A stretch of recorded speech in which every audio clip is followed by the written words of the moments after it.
নমস্কার বন্ধুরা, আজকে নিয়ে চলে এসেছি দাদা বৌদি স্টাইলের চিকেন বিরিয়ানি।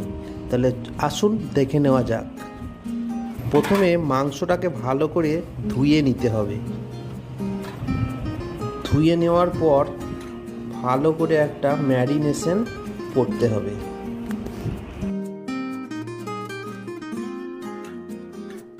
প্রথমেই 4 চামচ টক দই ভালো করে মাখিয়ে নেব এবং এই কাজটা ভালো করে করতে হবে যাতে টক দইয়ের ফ্লেভারটা চিকেনের ভিতর ঢুকে যায়।